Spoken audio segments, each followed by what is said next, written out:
Hello, this is Dr. Victoria Skirbo, and this is your astrological weather for Saturday, March 29th.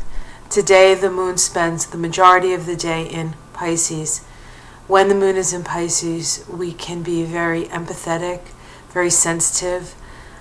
We can also tend to be escapist. It's not really a good idea to foster that escapist tendency today. There are some loose ends that we need to tie up.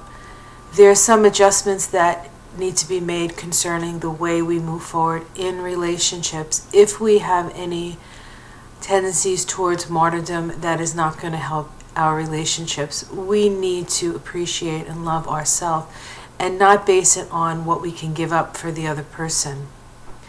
There is also a trine between Saturn in Scorpio and the moon in Pisces today. This is a flowing trine of self-expression. We really do need to express what is not only important to us, but what the reality of our situation is.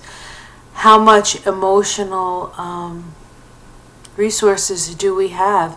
And we need to move forward based on what is real when it comes to our emotional resources.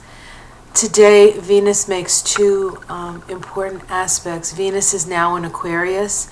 It makes trine to Mars in Libra.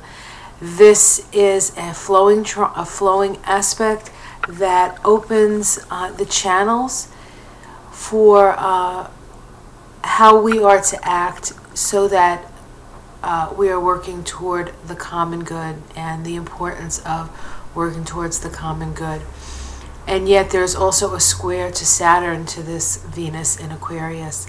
And that square really reminds us that there is a limit of resources, but remember, not a limit of our resourcefulness. And so it is important that we take actions together and not kind of fight each other.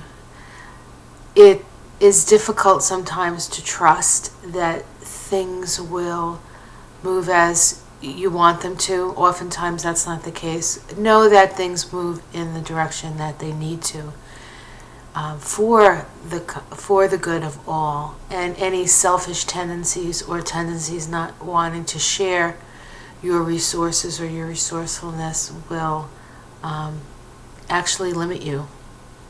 And yet you still need to look at them realistically. So it's a balance between what we really can give and what we really need to give. Remember, the stewardess always says to put the oxygen mask on yourself first. That's always a good idea, especially now. With the moon in Pisces, we tend to want to give it all away. Let's not do that. Later in the evening, the moon shifts into more self-oriented Aries. Today is actually the dark of the moon. Tomorrow is a new moon in Aries. And so we really do need to let go of any tendencies, martyr tendencies, tendencies to accept the role of victim. We cannot be a victim without our permission. So let's not give it. Have a great day, and I'll see you tomorrow.